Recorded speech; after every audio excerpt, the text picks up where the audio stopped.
As many of you probably know or have at least figured out, I watch the Starfields Showcase nearly every day, like multiple times nearly every day, because when I'm making or editing a video it's usually on both of the screens in front of me. Because of this, I keep finding new things that I just can't believe I didn't see sooner. So today I thought that I would round up just a few of those hidden details and go over them in a somewhat quick video. So without any further hesitation, please do drop the video a like for me, consider subscribing if you're new around here. I cover a cluster of Starfield content, but with that out of the way, let's just get straight to the point.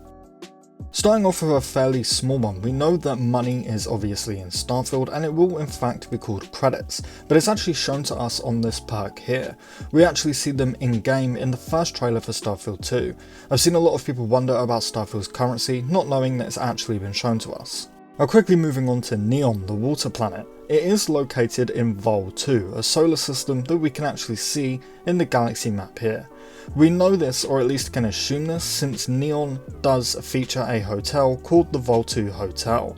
I wonder if this place will actually be usable. I hope that we can rent a room for a night when we visit Neon, maybe go and get a drink at the hotel's bar with our companions or something along those lines. I think it's pretty safe to assume that Vol 2 Hotel will act kind of like an inn from Skyrim, if you will. The jetpacks are definitely one of the most exciting things to me.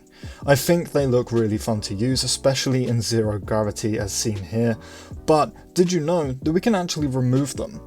We can see in this very short clip here that the player isn't actually wearing a jetpack at all. Some have speculated that this is because our jetpacks are actually what cleans the air around us and, you know, puts the air into our suits, allowing us to breathe, giving us clean oxygen. So maybe this planet just has clean air and therefore we don't need a jetpack here.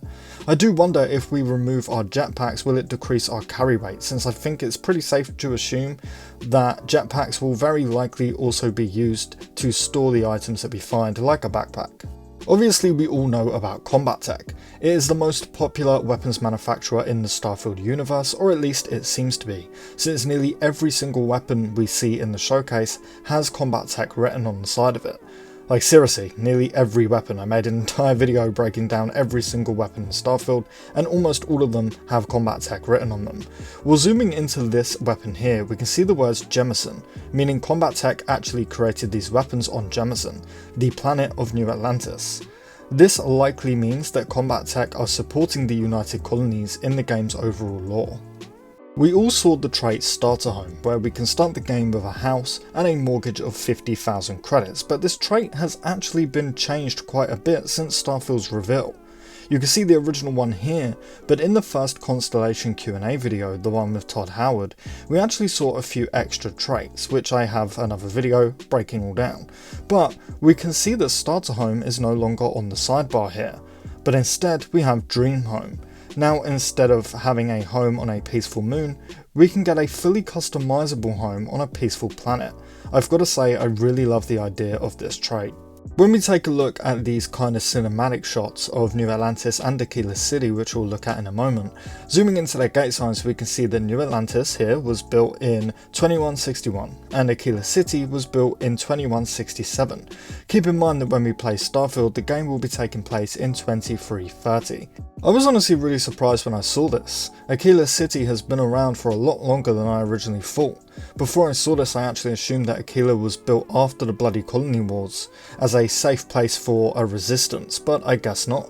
Another very quick one for you here. A fact that some of you may not know is that the first human in space was named Gagarin. I hope I'm saying that correctly. Well, Bethesda have named a whole planet after him, which I think is great, and you can see it here. Now another fairly small one, but going all the way back to the start of the showcase where we see our character using the Grendel, we can clearly see this little keychain hanging off the side here. Now with how much Fallout 4's weapon customization got praised, I wouldn't be surprised if Bethesda stepped it up even further and let us put actual keychains on some of our weapons. A bit of speculation on my part, but I would personally really love to see this feature. Now this is kind of a creepy one, but zooming into this shot here of Neon, you can see graffiti that says "They are coming." It's kind of difficult to make out in a YouTube video, but you get the point. There is definitely something weird going on with Neon's residence. If you saw it, you'll remember a video I made about a month ago where I pointed out this graffiti here that says "Don't eat chunks," again located on Neon. It seems the citizens of Neon are super paranoid, but for what? I think Aurora could be messing with everyone's minds, or maybe it's the chunks that are making everyone paranoid and crazy, or maybe there is really just something coming after the residents of Neon.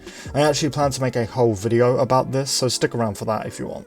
Again, another small detail, but in this shot of Aquila City, we can see 3 animations of leaning or sitting or whatever you want to call it. These 2 look like regular BGS animations, however this one seems completely new, which is great.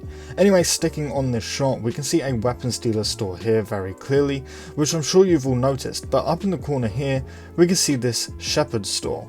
It's kind of dirty, so it's difficult to make out, but I think that this says general, meaning shepherds will be the general store of Aquila City. Now moving over to the outpost building segment of the reveal, we can see a watchtower here, which we can see built in another shot here. I think that this does indicate that our outposts will get raided and attacked, much like our settlements do in Fallout 4. It's probably safe to assume that it will mostly be monsters attacking us, or maybe some other enemies such as the Crimson Fleet or the House of Varun. Now I mean, it's pretty obvious that the Crete lab was experimenting on animals / creatures, mostly because of the whiteboard that we're looking at here, teasing a monster that we actually do see later on in the showcase, but also because of this shot here. We can clearly see some kind of beast, likely dead or maybe frozen since it is quite misty in this glass display case or cage or whatever you want to call it. Strangely, it doesn't look like any creature that we've seen in the showcase. I did recently make a video showing every confirmed creature in Starfield, and this was not one of them. So I wonder what it is and what the Crete scientists were actually doing besides cloning. If we take a look at this quick shot of the crafting table menu, we can see next to all of the options that it says available projects and then how many. Now we don't actually see any in the triple digits, however there are zeros, possibly indicating that there are over 100 different weapons, equipment, outpost tools, food and drink, and pharmacology. Now of course this could just mean that there isn't over 100 and maybe this is just how many modifying options we have, but it's nice to imagine, and either way that's a big number. And again, just quickly going back to this shot, I have actually pointed this out before, but it's been a while since I mentioned it, but there might actually be minigames in Starfield. We can clearly see a pool table here and what appears to be a dartboard on this wall here. And Bethesda isn't new to doing this. We have the Pip-Boy minigames in Fallout, and the Fallout 4 Nuka World DLC featured a ton of minigames / arcade games that we could actually go and play. I would not put it past Bethesda to have created a more in-depth minigame system for Starfield, possibly trying to give us something to do if we're on a long space flight and we want to put our ships on autopilot and just go and play a game. Anyway guys, that is all I have for you today. If you noticed anything that you think I've missed, please do drop a comment below, I would love to see it. And if you enjoyed the video, please also drop it a like, it really helps out more than you can imagine. And as always, if you are looking for a place to stay up to date on Starfield news, leaks, discussions, speculation, information, and plenty of other Starfield focused content, I've got you covered. So consider subscribing, I'd appreciate you. Anyway, with all of that said and done, I thank you all so much for watching, and I really hope to see you in the next one.